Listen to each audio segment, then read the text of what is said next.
दोस्तों, अगर आपके घर में कोई बुजुर्ग है, विधवा महिला है, दिव्यांग व्यक्ति है या फिर आप खुद पेंशन का इंतजार कर रहे हैं, तो आज की ये खबर आपके लिए बहुत बड़ा अलर्ट है। फरवरी 2026 के पहले सप्ताह से पेंशन को लेकर जो नए नियम लागू होने वाले हैं, वो सीधे आपकी जेब, आपके बैंक खाते और आपकी पेंशन पर असर डालने वाले हैं। कहीं ऐसा ना हो कि थोड़ी सी लापरवाही आपकी पूरी पेंशन रोक दे, इसलिए इस खबर को अंत तक ध्यान से सुनिए। सरकार ने साफ संकेत दे दिए है कि अब पेंशन सिर्फ उन्हीं लोगों को मिलेगी जो नए नियमों को पूरा करेंगे। सबसे बड़ा सवाल यही है कि आखिर किसको पूरे 3000 रुपए मिलेंगे और किसका नाम लिस्ट से बाहर किया जा सकता है। पहले पेंशन को लेकर नियम थोड़े ढीले थे, लेकिन अब सिस्टम पूरी तरह डिजिटल और सख्त होने जा रहा है। सरकार का कहना है कि फर्जी लाभार्थियों को हटाकर असली जरूरतमंदों तक पैसा पहुंचाना ही मकसद है। अब बात करते हैं उस सबसे बड़े बदलाव की जिसने लाखों पेंशन धारकों की नींद उड़ा दी है। फरवरी 2026 के पहले सप्ताह से जिन बुजुर्गों, विधवाओं और दिव्यांगों की पेंशन बढ़ाकर 3000 रुपए करने की बात कही जा रही है, वो हर किसी को नहीं मिलने वाली। ये 3000 रुपए सिर्फ उन्हीं लोगों को मिलेंगे जो सरकार की तय की गई पात्रता में पूरी तरह फिट बैठते हैं। उम्र की सीमा, आय की स्थिति, परिवार की जानकारी और सबसे जरूरी केवाईसी, सब कुछ अब सिस्टम में जांचा जाएगा।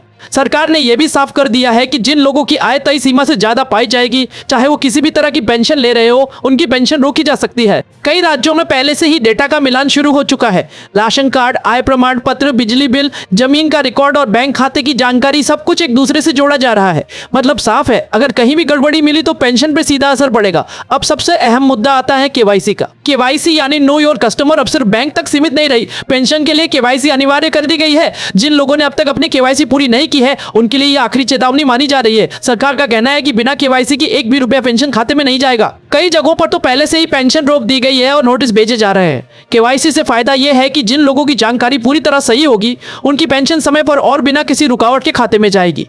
फर्जी नाम, मृत व्यक्तियों के नाम पर चल रही पेंशन और डुप्लीकेट खातों को खत्म किया जाएगा। इससे असली जरूरतमंदों को पूरा लाभ मिलेगा, लेकिन नुकसान उन लोगों का होगा जिन्होंने अब तक इसे हल्के में लिया है। ग्रामीण इलाकों में और छोटे कस्बों में आज भी हजारों ऐसे बुजुर्ग हैं जिन्हें ये नहीं पता कि केवाईसी क्या होती है और कैसे करवाई जाती है। ऐसे लोगों की पेंशन सबसे ज्यादा खतरे में है। अगर समय रहते उन्होंने अपने नजदीकी बैंक, जनसेवा केंद्र या पंचायत कार्यालय में जाकर केवाईसी नहीं करवाई, तो फरवरी 2026 के बाद उनका नाम पेंशन सूची से हटाया जा सकता है।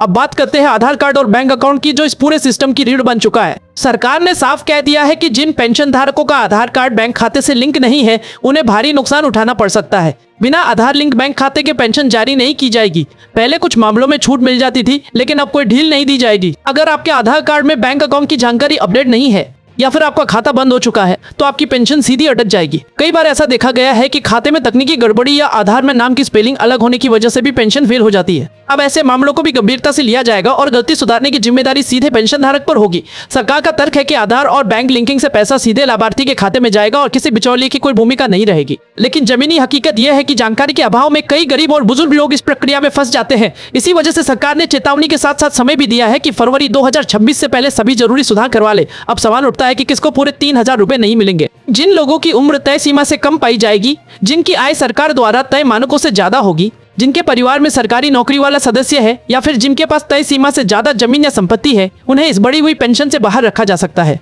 इसके अलावा जिन लोगों ने गलत जानकारी देकर पेंशन बनवाई है, उनका नाम पूरी तरह काटा जा सकता है और उनसे रिकवरी की कार्रवाई भी हो सकती है। सरकार ये भी देख रही है कि कहीं एक ही परिवार में 2 या उससे ज्यादा लोग पेंशन का लाभ तो नहीं ले रहे। ऐसे मामलों में जांच के बाद किसी एक की पेंशन बंद की जा सकती है। इसका मकसद ये है कि ज्यादा से ज्यादा जरूरतमंद परिवारों तक सीमित संसाधन पहुंच सके। अब एक और बड़ी बात जो आपको जाननी जरूरी है, अगर आपकी पेंशन किसी कारण से रुक जाती है तो उसे दोबारा शुरू करवाने की प्रक्रिया आसान नहीं होगी। इसके लिए आपको दस्तावेजों के साथ आवेदन करना होगा, जांच होगी और फिर फैसला लिया जाएगा। कई बार इसमें महीनों लग जाते हैं, इसलिए बेहतर यही है कि पहले से ही सारे कागजात सही करा ले। दोस्तों, ये समय लापरवाही का नहीं है। अगर आप चाहते हैं कि फरवरी 2026 के बाद भी आपकी पेंशन बिना रुकावट आती रहे, तो अभी से तैयारी शुरू कर दीजिए। अपने आधार कार्ड की जांच करें, बैंक खाते की स्थिति देखें, केवाईसी पूरी है या नहीं ये पक्का करें और अगर किसी तरह की गलती है तो तुरंत सुधार करवाएं। हम आपसे बार बार यही अपील करेंगे कि अगर आपके गांव, मोहल्ले या परिवार में किसी बुजुर्ग, विधवा या दिव्यांग को ये जानकारी नहीं है, तो उसे जरूर बताइए। कई बार जानकारी के अभाव में ही सबसे बड़ा नुकसान हो जाता है। अगर आपकी पेंशन पहले से रुकी हुई है या आपको कोई नोटिस मिला है, तो कमेंट में जरूर लिखिए ताकि आपकी मदद की जा सके। सरकार की मंशा है कि पेंशन का पैसा सही हाथों तक पहुंचे, लेकिन इस प्रक्रिया में वही लोग बच पाएंगे जो समय रहते नियमों को समझकर कदम उठाएंगे। फरवरी 2026 का पहला सप्ताह पेंशन व्यवस्था के लिए एक बड़ा मोड़ साबित होने वाला है। या तो आप पूरी तैयारी के साथ इस सिस्टम में रहेंगे या फिर थोड़ी सी चूक आपको बाहर कर सकती है। इसलिए दोस्तों अभी से सतर्क हो जाइए, अपने कागजात पूरे कर लीजिए और इस खबर को ज्यादा से ज्यादा लोगों तक पहुंचाइए, क्योंकि आज दी गई एक सही जानकारी कल किसी की पूरी पेंशन बचा सकती है। फरवरी 2026 के पहले सप्ताह से जो बदलाव लागू होने जा रहे हैं उनमें सबसे बड़ा असर उन पेंशन धारकों पर पड़ेगा जो अब तक सिस्टम को हल्के में लेते आए हैं। अब सरकार का पूरा फोकस रिकॉर्ड की सफाई और डेटा की क्रॉस जांच पर है। हर जिले में लाभार्थियों की सूची का मिलान अलग अलग विभागों के रिकॉर्ड से किया जाएगा ताकि यह देखा जा सके कि कहीं एक ही व्यक्ति कई जगह से लाभ तो नहीं ले रहा। अब पेंशन सिर्फ नाम के आधार पर नहीं चलेगी बल्कि जीवन प्रमाण यानी जीवित होने का सत्यापन बेहद अहम हो जाएगा। जिन लोगों ने लंबे समय से जीवन प्रमाण जमा नहीं किया है उनके खातों को संदिग्ध श्रेणी में रखा जाएगा। ऐसे मामलों में पेंशन अस्थायी रूप से रोकी जा सकती है जब तक कि व्यक्ति खुद सामने आकर सत्यापन न करवा दे। यह नियम खासतौर पर उन बुजुर्गों के लिए चुनौती बन सकता है जो चलने फिरने में असमर्थ है। सरकार अब परिवार की स्थिति पर भी नजर रखने वाली है।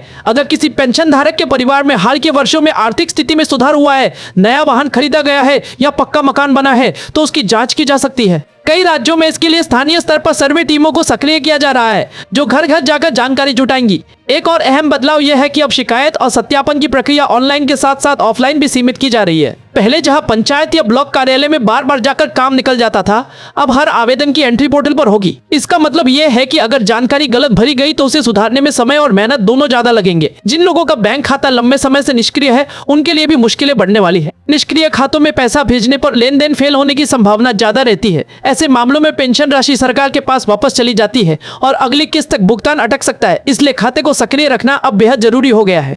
अब एक सख्त संदेश उन लोगों के लिए भी है जो सोचते हैं कि थोड़ी बहुत गलत जानकारी देकर भी काम चल जाएगा। सरकार ने साफ कर दिया है कि अगर जांच में गलत जानकारी पाई गई तो सिर्फ पेंशन बंद नहीं होगी बल्कि पहले मिले पैसे की वसूली भी की जा सकती है। कई जिलों में ऐसे मामलों में नोटिस भेजने की तैयारी चल रही है। महिलाओं और विधवाओं के मामलों में भी अब दस्तावेजों की दोबारा जाँच होगी।